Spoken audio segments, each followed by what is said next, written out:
Welcome to Willow Healing Matters, the podcast. We are so excited to have you joining us on this journey where we explore different ways to empower your soul, whether it's healing in your kitchen or all the way up in the corporate world. Come with us as we look into different ways to heal your mind, body, and soul. Hey everyone, it's Catherine Cristani with another episode of Willow Healing Matters, and today I am joined by Craig Merriweather.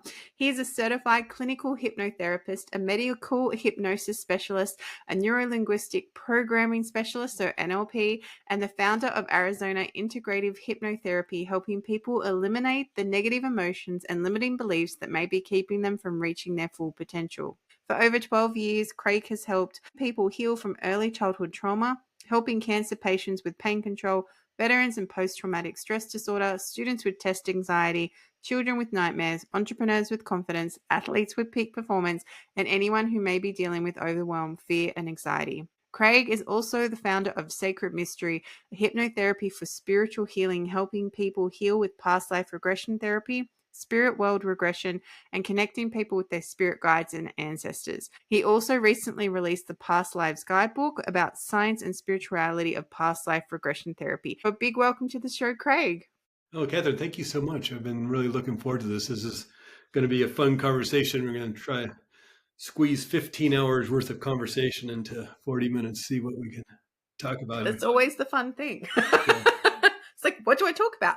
And that's why I always trust that, whatever needs to be shared will be shared, because it always works that way. It was fascinating just because you threw in that last part about the past life regression. I mean, it's not just so much mind and subconscious mind and what hypnotherapy is. Well, now we're talking about consciousness and time and space and past lives and spirituality. And it gets really deep. It can get really deep. 100%. So my first question is, what led you to past life regression and doing what you're doing in your Sacred Mystery? Well, it's just my own interests in life, the universe, and everything. I grew up in a very religious background, and I went to Episcopal church. I mean, Craig Merriweather, you don't get more English, Scottish, and Irish than that. And so I went to Episcopal church growing up, San Diego, California. But the Episcopal church was a church of my family, but they also sent me to a Baptist school, which are actually two kind of divergent philosophies of Christianity. But I really like the Episcopal church, kind of Catholicism light. And it has the robes and the candles and all the rituals and the ceremony, which, I don't know, appealed to me as a kid, growing up. And that was just an aspect of life that interested me. Spirituality. I moved to Santa Cruz, California, which is about 90 minutes south of San Francisco on the map. It's a small town, but it has a wonderful university. But it's also it's the stereotypical cliched melting pot, and it had cultures and ethnicities from around the world, and you get to know their philosophies and their music and their dance, and that leads to their spirituality. And so I was opening it up to other ways of thinking and feeling and being, and taking Zen meditation classes, but going to concerts of Hindustani music and learning about the music and dance of the Middle East. And as all that kind of attracted me, so did the philosophies and the spirituality of those cultures. And so it just opens up to, learning more about reincarnation and past lives. And it's been a slow drip. It's not that all of a sudden, you open up the closet and all this stuff falls on you. You say, yeah, okay, I get it. I want to be sort of like the X-Files. I want to believe, but mostly I'm a born again skeptic. And I don't know. It sounds interesting, but let me see.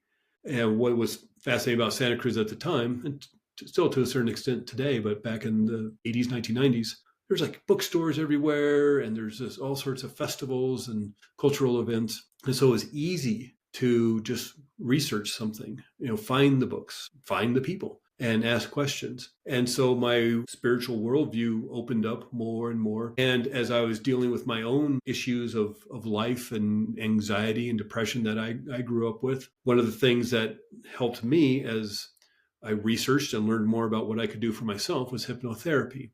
Back in the 80s when I was struggling with depression and anxiety, they didn't have the medications, certainly didn't have the internet. So it's kind of whatever book you could find at the library or at the bookstore. Talk therapy, of course. But, a teenager, kid's not going to want to do that stuff. But it was in the 90s, I was exploring all this other stuff, and especially with the birth of my son in 2001, that I was like, okay, I got to get my life together. I got to ground myself, and now this is important. If I wasn't really doing it for myself to a certain extent, now I got to do it for my son. My mother struggled with depression. I struggle with depression. What are the chances my son's going to struggle with depression? So if nothing else, sometimes you'll do it for somebody else if you won't do it for yourself. And in my research, by then, the internet's coming out. They have all the SSRI drugs, Prozacs and things like that, Zolofts, which opened up the conversation. Which, if there's anything, well, medications do help some people, but it opened up the conversation because it was always held behind doors if you're struggling. And it was hard to talk about it, but now everybody was talking about it because everybody was getting a prescription for that stuff. Well, I didn't really necessarily want to take the medications and things, but the research was out there on other options, and a lot of the personal growth stuff and the personal development stuff I was reading and getting into, Tony Robbins, all the other people. One of the things that kept coming up again and again was hypnotherapy, the ability for yourself. This isn't mind control. This isn't controlling you. This is your ability to move into a more relaxed state, that daydreamy alpha brainwave state, and kind of reprogram yourself, deal with the hurt and the pain. And so it really helps me. And I was fascinated by that and wanted to learn more about it. And eventually I was so excited about it that I wanted to train in it. But what I was really excited about was the ability to use it for more spiritual means. And this was way before, you could do ayahuasca ceremonies in Malibu and do retreats that encompass using all those different kind of plant medicines or psychedelics or things like that. That stuff was hard to get a hold of back in the 90s and early 2000s. And so this was an avenue that everybody could tap into and use to, not unlike accessing a memory of last week when you had lunch with your friend, or what did you have for breakfast last Monday, or, hey, remember that thing that happened in high school or high school prom, or were you in band? Were you doing sports? Were you smoking cigarettes behind the gym? Remember high school, a memory, let alone maybe something. What's your earliest memory? What can you remember as being a little kid? Well, this aspect of reincarnation or past lives, it allowed you to access those memories. And so that fascinated me more and more as I explored the spirituality side of it, explored the more clinical side of healing myself, and realized this technique of moving your own mind and spirit to create healing and even access maybe other realms potentially was fascinating to me. And so I ended up being able to kind of pivot later in life and studied hypnotherapy at the Hypnotherapy Academy of America. People from around the world go there, and I think they do a lot of Zoom sessions now, so you can access it from around the world. It's not just America, of course. But the reason I wanted this school is not only for their extraordinary training, 2.5 months, 9 a.m. to 6 p.m., 500 hours. But the last 100 hours was strictly past life regression and natal regression. It fascinates me so much that you'd get, it's not a weekend workshop. It's not just a kind of 2-hour video. This is 2 weeks, 100 hours of focused attention and training and education just on using mind and consciousness and higher self to tap into spirit guides and even tap into past lives you've lived. And so somewhat of a long answer to maybe a short question, but it was this kind of long drip of being fascinated by the Episcopal Church and then going all the way to helping people access memories. Which I love, and I like that you bridged between hypnosis and past life regression, and you shared that bridge there, and how that you went to a school that worked on both, right? Because I guess it's so, unless you've been in a past life experience, people don't understand, because you can't make it up. There is no possible way you can fabricate the details and the experiences that come through when you're in that past life, living it out, because it feels so real, and yeah.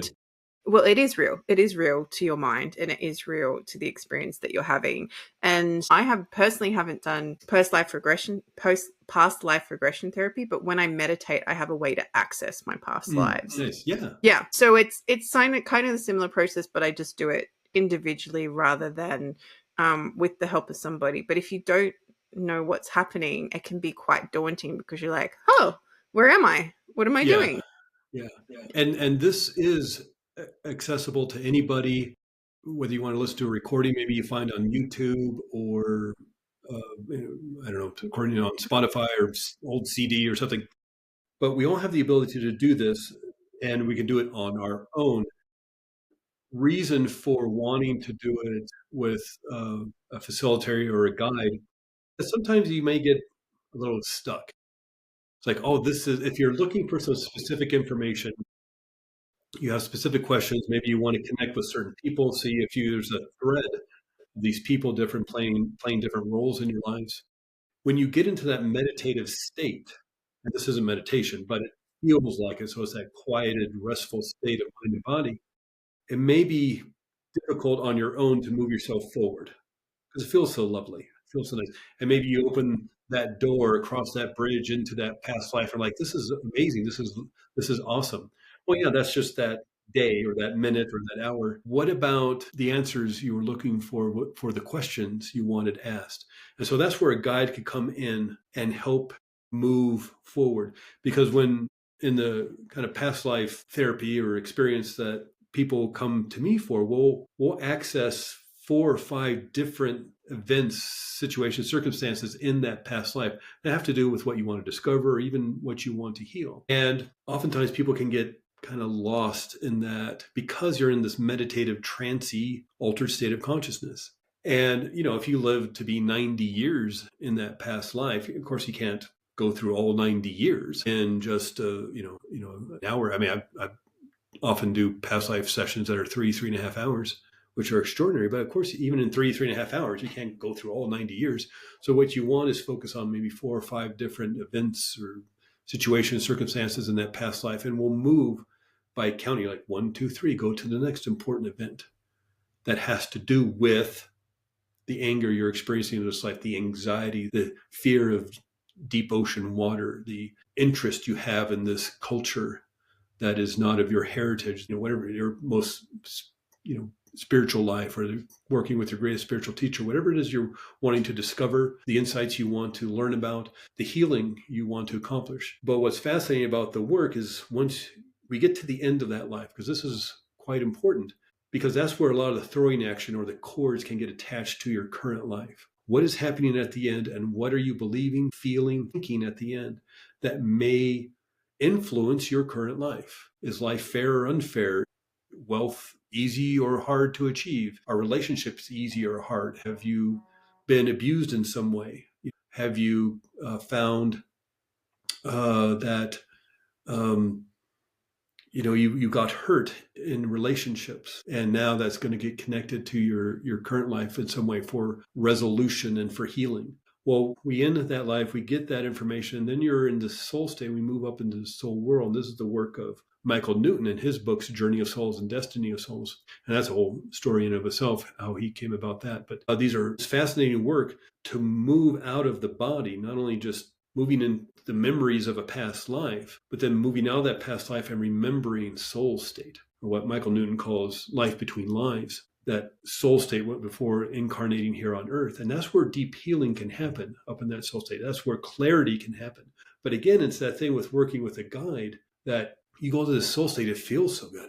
It's peaceful, it's calm. Maybe you're reuniting with your soul family, your soul friends, your soul group that you're growing and learning with throughout different lives on earth. Maybe you go to the healing place, or you just go to the spiritual library, or wherever one may go for recharging and renewing and learning and growth. But it's sort of like the jacuzzi. It's like, you don't want to get out of the jacuzzi. It feels good. And so why a guide can be helpful and important is like, okay, well, I know it feels good in the jacuzzi, but we need to get out of the jacuzzi and move on to the healing place, or we need to move on to the current life selection room, where you can find out more about your purpose and your mission and your ultimate goals. And so while you can certainly do this by yourself, we all have the capability to do it, it's getting in that meditative, trancy, altered state of consciousness that may kind of keep you from finding the information you want. So that's where a guide comes in handy. Thank you for sharing that bridge of why past life regression is important, because that was one of my questions I was thinking about, because so often people are like, why do you bother? But often I'll say to people, maybe start with this life first and unpack that, and then I've do this life. A friend of mine who's read my book just kind of help give me advice and edit and stuff. And he read the book. He really liked the book. He says, I'm not into and he's a hypnotherapist too. But I'm not into this whole past life stuff. I have enough problems in this life.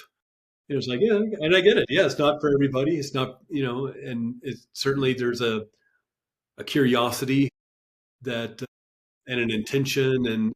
And oftentimes it's the last result or not the last result, but the last option.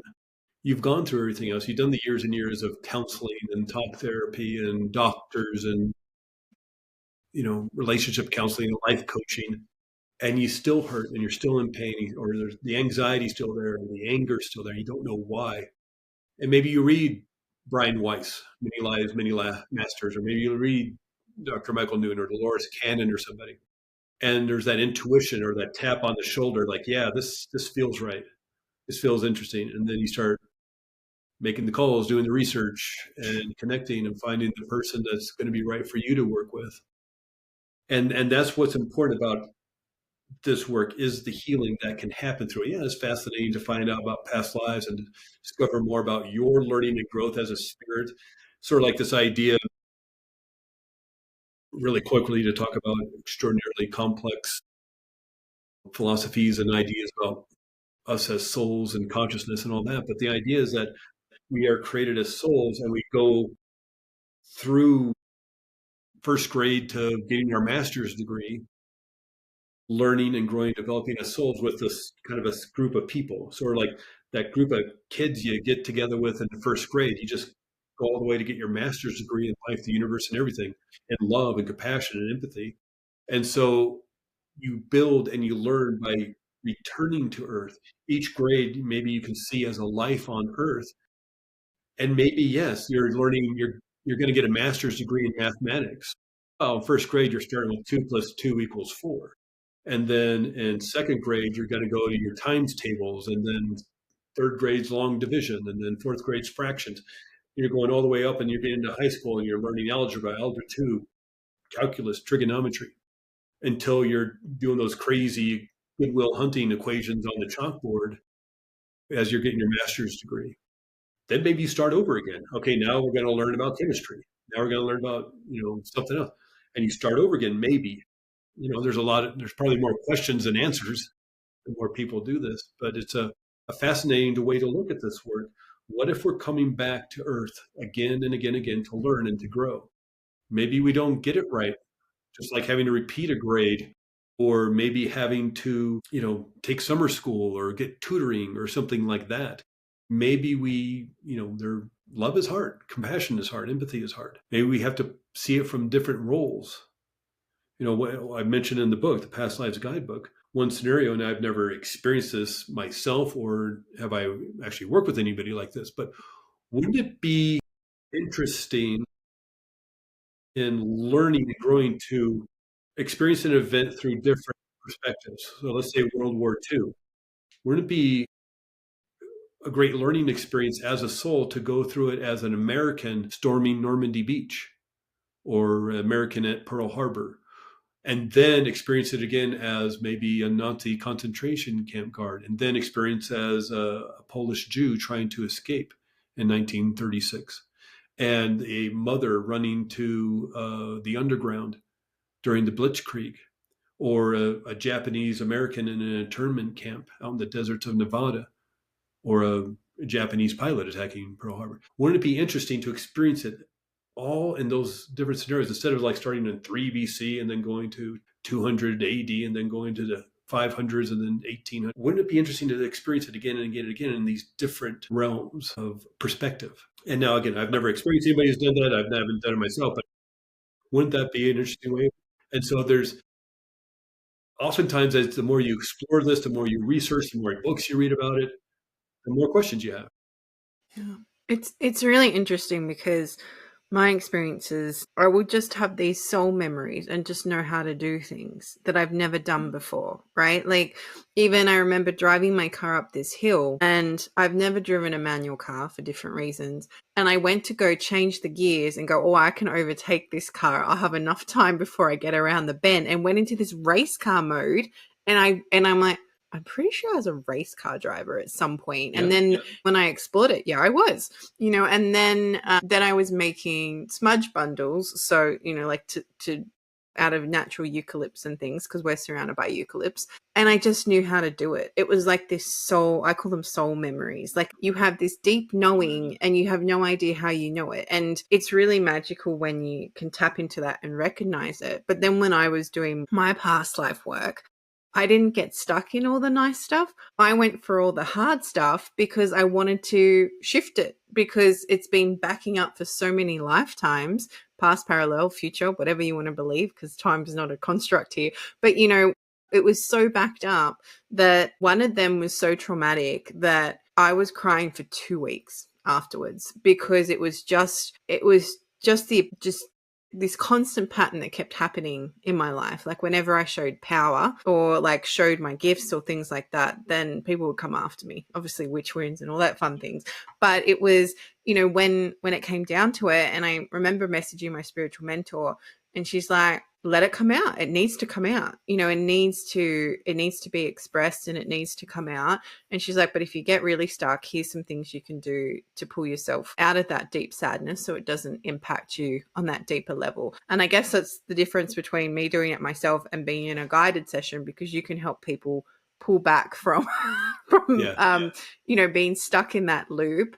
But at the same time, I knew I had to get it out, and I had like almost lifetimes of crying that needed to come out from that experience. Yeah, sometimes there's a physical release that needs to happen. If you've been holding it in the body since maybe you were born, uh, and we see even in generational healing or ancestral healing, the actual changes in DNA that can happen. Like there's a DNA marker for fear in the children of Holocaust survivors that isn't there for children who did not, or children of parents who did not go through the Holocaust. And so this can actually have physical markers of DNA and genetics, and let alone having a big release like you experience.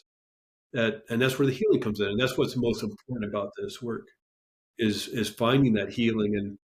And it gets so fascinating, it gets so crazy, because you kind of alluded a little bit to it, which is maybe a whole nother conversation somewhere down the line about how this can happen. Is this a computer simulation, time happening all at once? So the me that is experiencing 500 AD and 3 BC and 1977 are all happening right now. So I was born in 1967. Could there be another me that was born in 1972 that's experiencing something around the world? Did it happen before? Is it happening right now? Is it happening all together?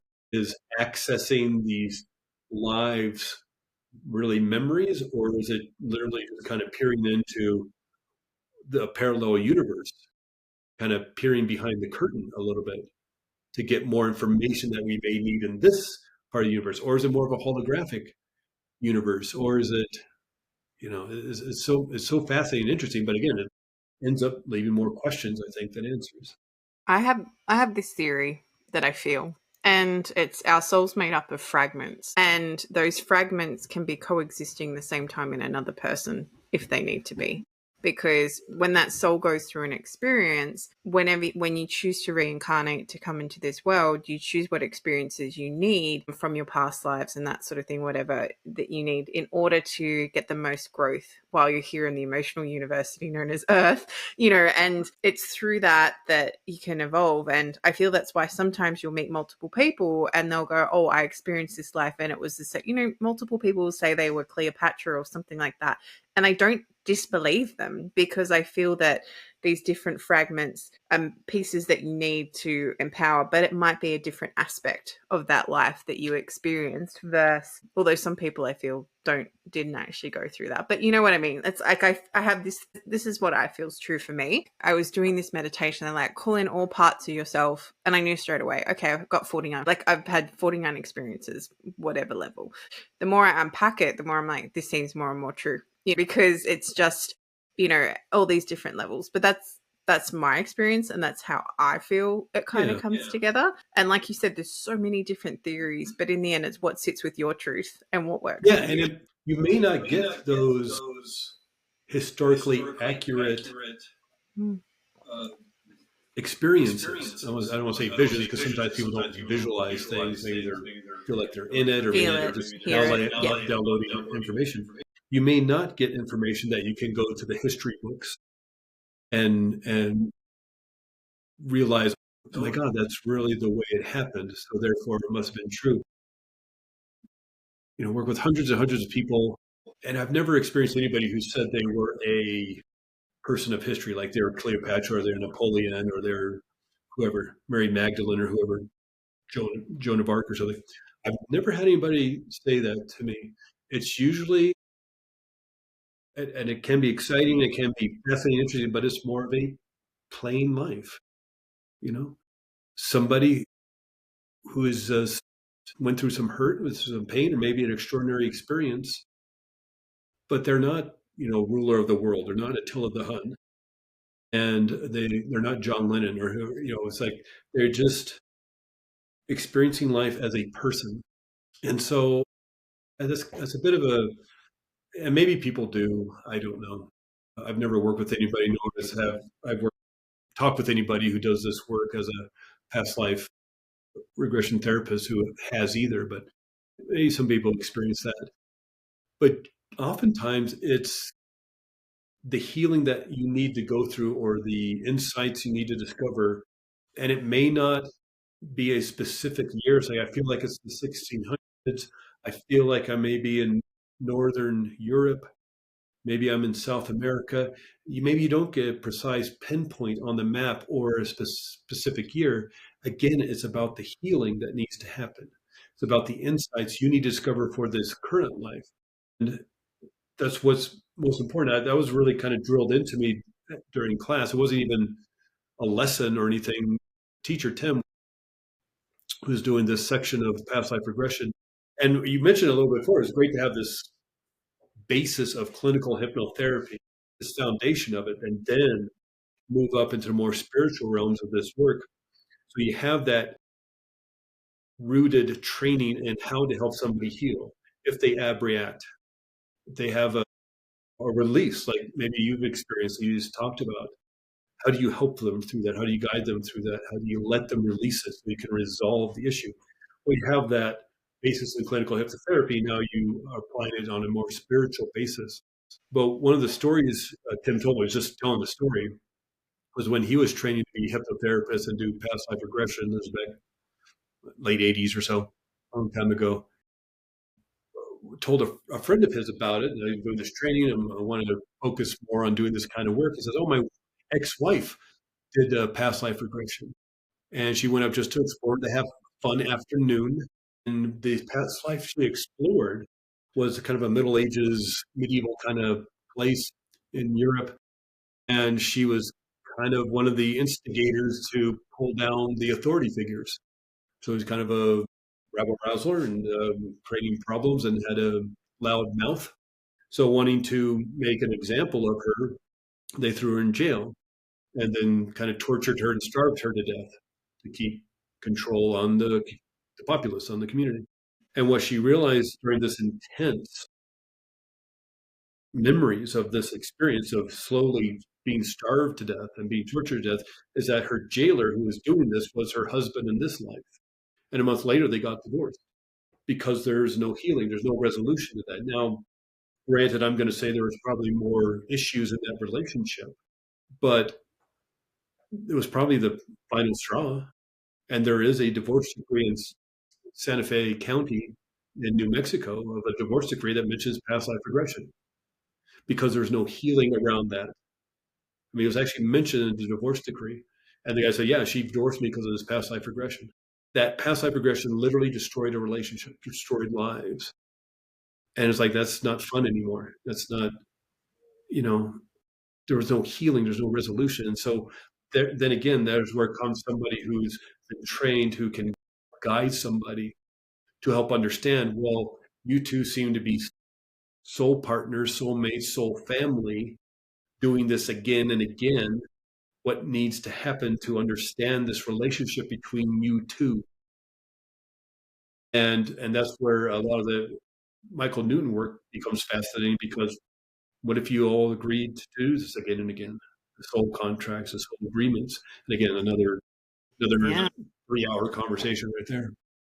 But that's the importance of this work. Again, whether clinical hypnotherapy and you're focusing maybe, on this life, whether it happened last week or 50 years ago when you were a kid, or you want to maybe go a little bit further. Again, we're accessing memories. And again, there's a lot of conversation that can happen about non-local consciousness and the brain's a receiver transmitter and all this kind of stuff. And I go into detail about it in the book. But all you're doing is accessing memory. Just like I would ask you, well, close your eyes and tell me about lunch last Tuesday, or tell me about high school or going to university, or tell me about the earliest memory you have. Well, now I want you to go a bit further and tell me about a past life that is most influencing your current life. Or tell me about a past life where you met your greatest spiritual teacher. Tell me about the past life that created this great anger you have within you. It's a memory. And so all we're doing is going to the deep end of the pool. It's the same pool. We're just kind of swimming around the shallow end. Well, let's kind of go over to the deep end. And we can do that in a safe and gentle way. Again, maybe like somebody exploring, well, when I was in high school, I was in this bad car accident. Well, you're not in the car accident, or you're not back in high school or being a little kid. You're just remembering something. And it may feel very realistic to people. And you can get great insight. I mean, there are police departments that use hypnosis to get great detailed information about license plates and color of vans and things like this, to get more information about a crime scene. But sometimes it's just the information needed to move forward in this life, to gain more insights and to create the healing. So you don't get, it's July 18th, 1792, Prussia, or something. It's just like, Prussia, Jesus, where does that come from? And you may not get the historically accurate details, because often, we're bringing in all this information, this kind of, I'm not using the terms correctly, but it's kind of like 5D information through the 3D brain. And the brain has to make accommodations to funnel that much information, this kind of fire hose of information from a 3D world, 5D information, and then through the funnel, turn it into 3D information that we could understand. So sort of like a TV signal, at least back in the day, I don't think this works this way anymore, but back in the day, they would take the episode of that week's TV show, put it in their big equipment, and that turns it into a frequency, a signal, shoots it out in the radar dish into the airwaves. Your TV, you turn it to a certain channel, it pulls in that frequency, not that radio station, not that TV station, not that show, not that radio station, pulls in this one. Yes, the show you want to watch, it pulls in your TV. The TV then turns it back into image and sound, so you can watch your TV show. So sometimes we can do, we're bringing this frequency, this signaling, and then our brain turns it back into image and sound. And so maybe it doesn't always process it in a way that you get great detail, because maybe that's what's not necessary. Your higher self or spirit guides, or they say, well, what's necessary here is this healing. So we don't need to know specifically, maybe details aren't important, or maybe that's a skill people can learn, like learning the piano. You start with chopsticks, and then Mary Had a Little Lamb, and then you're playing Mozart. So I don't know. It, again, oftentimes more questions than answers the more you look into it. So when I do this work with people, when I talk with people about, I'll focus on the healing or the discoveries and insights you can make by having one of these sessions. Yes, it can be fun, exciting, but I want to make sure that people don't have an experience that may trip them up more or ruin lives, ruin relationships. Yeah, exactly.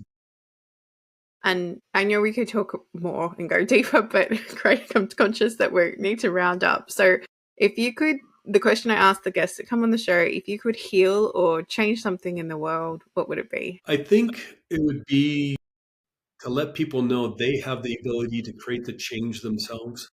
And I'm meaning the healing change so much of our healing can happen from other people. Of course, we know this. You break your leg, you go to the doctor. Your appendix is inflamed, you go to the doctor. But sometimes that healing can happen. I'm not talking that, don't heal your appendix with hypnotherapy. But in terms of some of that emotional healing and that mindset issues, you have the ability to create healing around that yourself. You don't have to look outside of yourself. And especially even this stuff. I know people like to go to past life readers or psychics or mediums and things. And that's great. That's fine. And get that information. And they'll tell you, okay, well, you live this life, you live that life, and this other thing. Well, what if you were able to experience that yourself? Wouldn't that be a more insightful and a more healing experience for you? And so wanting to give people the understanding that they're more powerful than they think. And they have the ability to access this information. And it's not that hard to do. We're all kind of wired for it. I love that, because I actually say, it's even on my website, the best healing starts within. Yeah, there you go. And if people want to find you, Craig, or connect with you or come read your book, where can they find that? So the book is Past Lives Guidebook, Discovering the Healing Power of Past Life Regression. You can find it on Amazon around the world. And the best way to find me is just sacredmysteryhypnotherapy.com. And if you want, there's a free recording for connecting with your spirit guides, and there's other recordings to find about past lives and past lives with soulmates and things. A lot of fun stuff. Amazing. I'll make sure to put all those details in the show notes. But thank you so much for sharing, Craig, and giving us insights into past life regressions and why it's so important to be curious about it if you are, and how it can impact and change what's happening for you in the current life. Thank you for listening to Willow Healing Matters, the podcast. We have so much love and gratitude that you have taken the time out of your day to empower you on your healing journey. The views shared by the person being interviewed might not necessarily reflect that of the host and should be used at your own discernment. Trust what resonates for you and follow your heart and soul guidance. If you have any underlying medical conditions or mental health issues, please consult with your healthcare provider before pursuing any of the recommendations. Likewise, you can always contact the person being interviewed to find out more information. This can be found in the show notes. Remember to activate, align, heal, empower, and find love in everything that you do.